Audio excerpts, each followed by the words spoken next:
was an uphill battle, I won't lie. It came with many cons, but it also came with many pros as well. By the grace of God, your girl pulled through. Simply Michelle, simply Michelle. You're watching her on YouTube, and you know she got a vibe for me. She got a vibe for you.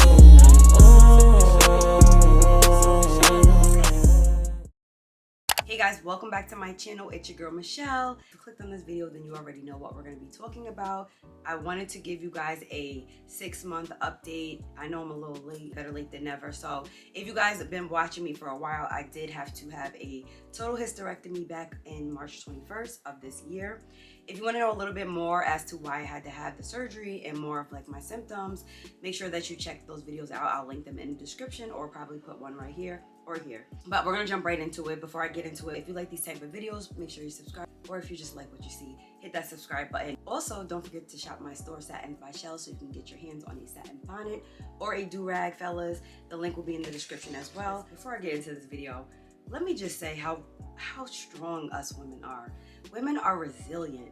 The amount of pain that we go through, especially with our reproductive, it can be hectic and it can take a strain out on our body. So I just want to give shout outs to all the women out there because we are the real MVP. I'm going to try to go in order with you guys because sometimes I'm a little all over the place, but I want to give you my experience. Just a quick disclaimer, not everybody will experience what I did. I want to give you my experience, especially if you're somebody who just had a hysterectomy or you're thinking about getting a hysterectomy. These are just the things that I went through. So initially I put the surgery off for a few years. I was having a lot of pain and stuff. I wanted to do everything the natural way. Make surgery be my last option only because I'm just so afraid of getting cut open, especially a surgery like this.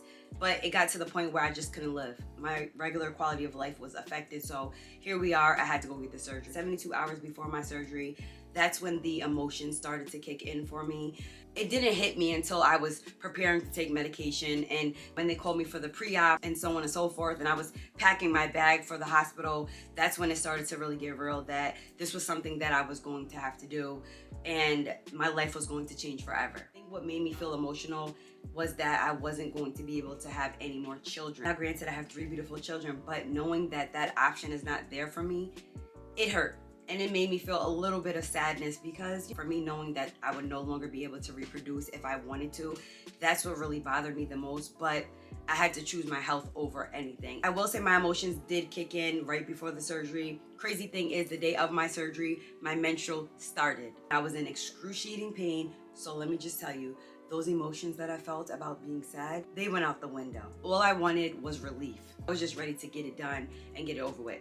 I had a total hysterectomy, which means I had my uterus removed, my fallopian tubes removed, as well as my cervix. The only thing that I do have left are my ovaries, and I wish they would have took those too. But I'll tell you guys about that later. Once I woke up from my surgery, it was a nightmare on Elm Street. But like I said, you can check that out in my previous videos. It was very painful. It's normal. It was something that is a very serious surgery. Some people's tolerance for pain may be higher than mine. I like to think that I have very strong pain tolerance because I pushed out 3 children naturally. So kudos to me. Kudos to you if you did the same. And no shade if you got epidural, that shit hurts. The first 72 hours for me, it felt like I was going to just die, literally. The pain that I was experiencing was the same pain that I would feel before ovulation, during periods, and so on and so forth, but times 10. The hardest part for me was the discomfort I felt in my rectum, TMI, but I just have to be real. It was a lot of pain in my rectum and along the lower part of my stomach. So it was hard for me to sleep. It was hard for me to function. And on top of that, I was heavily medicated. Didn't like the way I felt. So all I could really do was moan and groan in the bed and just go to sleep. First week was the pain for me. I'm somebody who doesn't like medication. I'm very natural, so I steered clear away from it. To each his own. Everybody, does what works for them. Me personally, I didn't like the way the medication made me feel in the hospital. I literally just took Tylenol and Motrin. The doctor had me all prepared. Let me tell you, my doctor was A1. He had me all the way set up with like pain pills, but I just refused to take it because it made me feel worse. It made me feel slower. It made me feel groggy, nauseous. And I was just like, no, I need to get back to my regular self. I didn't really have a lot of energy. My legs felt very weak. So I do advise you, this is what I did. And what my doctor advised me to do is to just walk. Even if it's from your bed to the bathroom, make sure you have somebody to assist you because for me, my legs were very wobbly. I don't know I don't know the reason behind it, but I just felt like I had no strength in my legs. Overall, I just felt very weak. So walking back and forth or just walking in your room just helps your body. It also can prevent you from having blood clots. I will say after 72 hours, I started to walk around and I couldn't do much because I was really tired. I was very exhausted, fatigued. I don't know if it was because of the surgery, the medication, or my body just had a lot of trauma, but your girl was drained. I was sleeping. It was definitely giving early pregnancy symptoms, okay? That's the best way I can explain it. Another symptom I experienced, I want to say right after the surgery, was I was spotting. The doctor did tell me that it's something that is normal. I thought it was just gonna be a 1, 2, 3 thing, but your girl actually started spotting for about 30 days. Which was very rare for me because even on my cycles, I didn't bleed long. I just bled very heavily. So it wasn't like I wasn't bleeding really bad. It wasn't like I had to go through like pads. I was able to wear a liner and it was a little on the brown side, TMI, but it's normal. Just know that it's gonna go away. It's not gonna stay. Because I said to myself, I'm doing all this to get relief and I'm doing all this so I don't have to buy no more pads. I'm tired of having to rearrange my plans because I already know I'm gonna be man down when my period comes. I can't go swimming on this day. I can't get it in that day. The greatest gift is not having your period. And I saw that I was still flowing. I was like, wait a minute, hold up. I called my doctor like, is this normal? I will say I experienced a little bit of constipation after the surgery, which is totally normal. It may be because of the medication, not too sure why, but just think about it. They're moving all your organs around, they're taking stuff out. So your intestines are being played with. Your girl, I couldn't go to the bathroom. But thanks to Marilex, it saved my life. Literally, get it over the counter, pour it in some juice, some water. As long as you stay hydrated and drink that, oh baby, your bowels is gonna move. Just move around a little bit. Be honest, I was so afraid. My anxiety was at all-time high when it was time to go to the bathroom. Mind you, I wasn't really eating, so that could probably be why I didn't have to use the bathroom. But when it was time to go, it definitely hurt a little bit, I will be honest. But I need to get that relief out of my stomach because I was feeling discomfort from the surgery and I had to go to the bathroom. I was like, no, this is not gonna work for me. We're gonna have to figure it out. So I took slow pushes and I literally was like taking deep breaths in because it felt like I was being ripped. But after, I felt a little better as far as like, I guess cramping in my stomach because I had to use the bathroom. And then I continued to take the Marilex for a few days until my bowels were regulated again. So definitely drink a lot of water, hydrate yourself, and you should be able to use the bathroom along with some type of stool softener. Once I was able to poop and once I was able to get rid of some of the discomfort and get up, then I was able to take a shower. So don't rush yourself if you can't get up and bathe. Do not try to bathe by yourself because I'm telling you, I couldn't do it. I did start to feel a little emotional around that time because I am very, very, very independent and I felt like my independence was being taken away from me. But it's okay to get help until you get better, until you get stronger. Once I was able to take my first shower after the surgery, I want to say it was like day 3, your girl was musty. I was smelling crazy and I was sweating. So I was like, no, baby. I don't care if I have to crawl in that shower, wash up in the bed. I need to wash. So once I took a shower, that's when I started to feel way better. And literally day 7, my body was starting to recover like really, really, really quickly. Couldn't believe it. I thought I was gonna be man down for like a whole couple of months, but with God and prayer, won't he do it? I was able to walk around, I was able to eat more. The crazy thing for me is my appetite really increased. Before my hysterectomy, I struggled with digestive issues. I still do. I have IBS and some other things that I have to get checked out, but my stomach issues were really bad. And I feel like it's attributed to the hysterectomy and the problems that I was dealing with. My appetite increased. I was eating more. Even though I'm still a little on the thin, petite side, I felt good. I wanted to eat. And I wasn't talking about crackers and saltines. I wanted food, you know? I guess my body was starved. And when they gave me the medication in the hospital, I was vomiting. So maybe, my stomach was empty. And my body was like, feed me, baby. Like, we need these nutrients. Once I had a good meal, a nice poop, and a shower, and I started to walk around doing little exercises, I started to feel like myself again, I felt like I wanted to get up and do my hair. Just brace yourself. Everybody is different. My situation may not be like yours. You may still be a little down. You may not feel like as active as I did, but just know each day you're going to feel a little bit better. We're gonna fast forward it now. As for my incision that I got, the doctor did do a laparoscopic, which was really good because it's very small incisions. You can't really see them. That was my big thing. I was like, listen, I want to be able to wear my crop tops. I don't want to be cut wide open. I know back in the days they used to cut you from all the way from side to side, and I was just like, no. But with technology, definitely try a laparoscopic. You're less prone to have big incisions, and nobody really wants that, you know what I mean?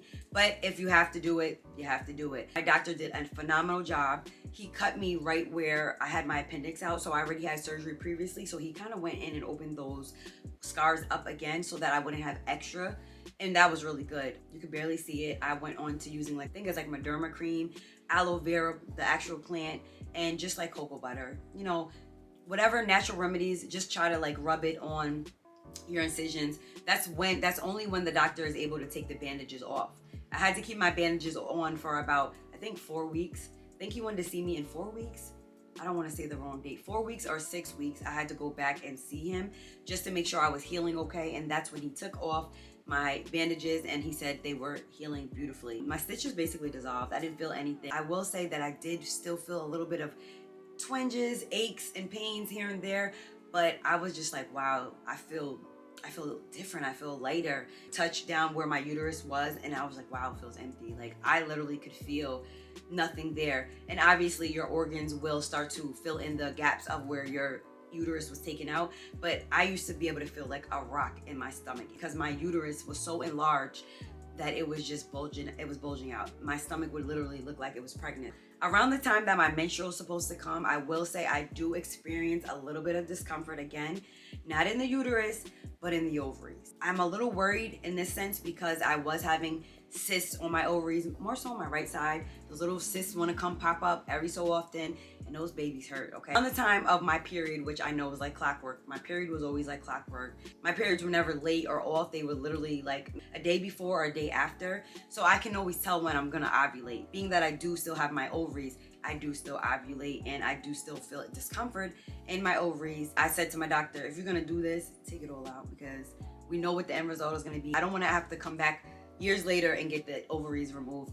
I'm done with surgery. My doctor advised me that taking out my ovaries right now at my age would definitely put me in early menopause, and we don't want that. So I understood what he meant, and I was just like, okay, it is what it is. Because if you are anything like me, I dreaded getting my menstrual, especially because of the pain. The pain was debilitating. The pain didn't let me be my best self, and it started to make me feel so emotional and depressed because it was just so much pain and there was nothing I could do about it. I was tired of taking Tylenol and Advils, and you know, I didn't want to take anything stronger. I wanted to do natural remedies and I wanted it to go away. I feel like having children made my situation a little worse because before children and bearing children, my periods were never painful. They were very light, and you know, Mother Nature would come through.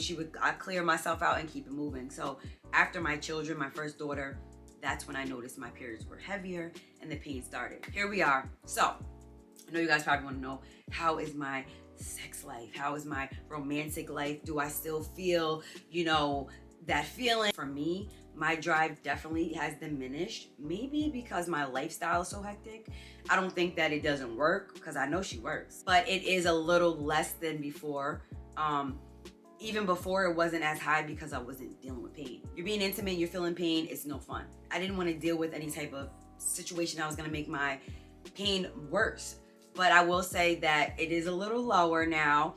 As for vaginal discharge, I will be really honest with you. I was very, very like, it was given, the hormones was up. Your girl had no problem with the moisture. I will say it's less than before, but I did read that that's something that can happen.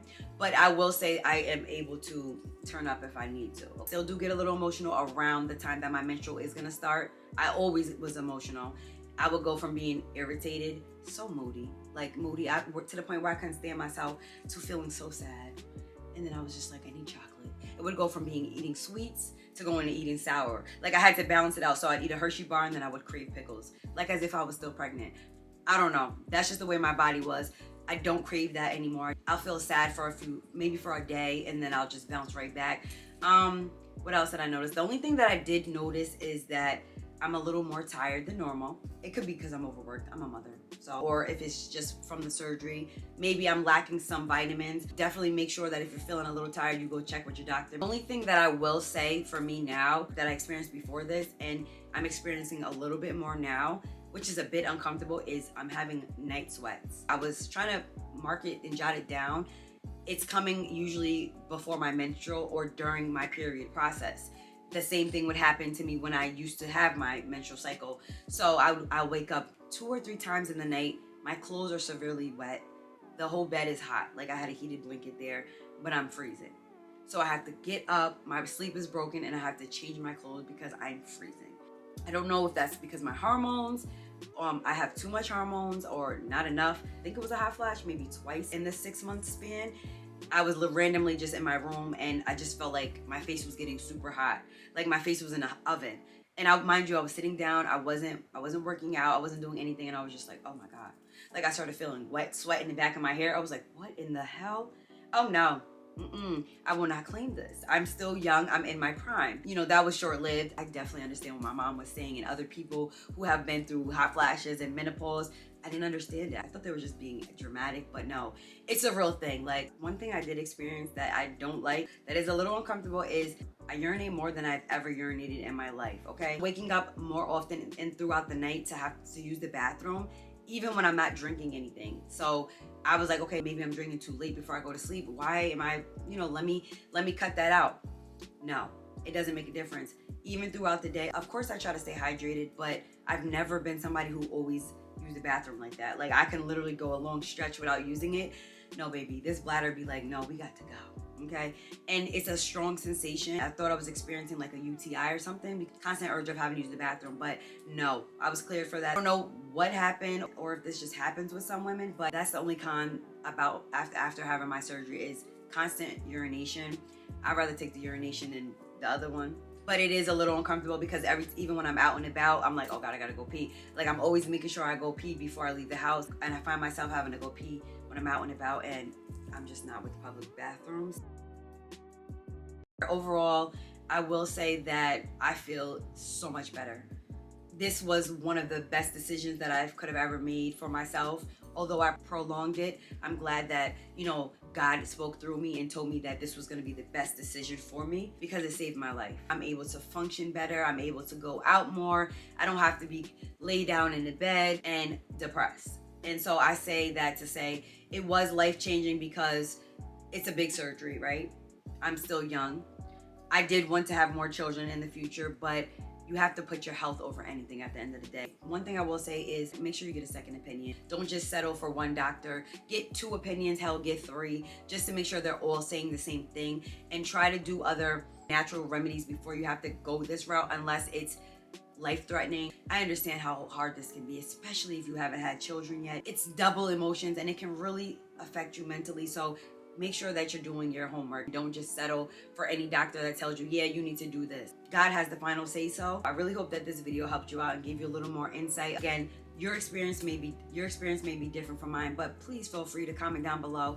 Let me know what you went through, how your journey is going after your surgery, or if you're thinking about having this procedure. Let's talk about it because support is free, and as we come together and help one another, it makes the journey much easier knowing that you have support and knowing that you have somebody that can relate with you as well. Definitely changed my life, and it changed my life for the better. Had I had prolonged this, who knows what could have happened? Who knows what the end result could have been? It could have killed me down the line. You never know. And when your body's telling you something's not right, do not ignore it. With that being said, I'm going to close this video out here. If you enjoyed, give it a thumbs up. Make sure you subscribe. I would love to have you. And if you want me to do more health videos like this, also feel free to comment down below. Don't forget to click the bell so you never miss when I upload. And with that being said, never forget how strong you are. I love you guys, and I'll see you in my next video. Simply Michelle.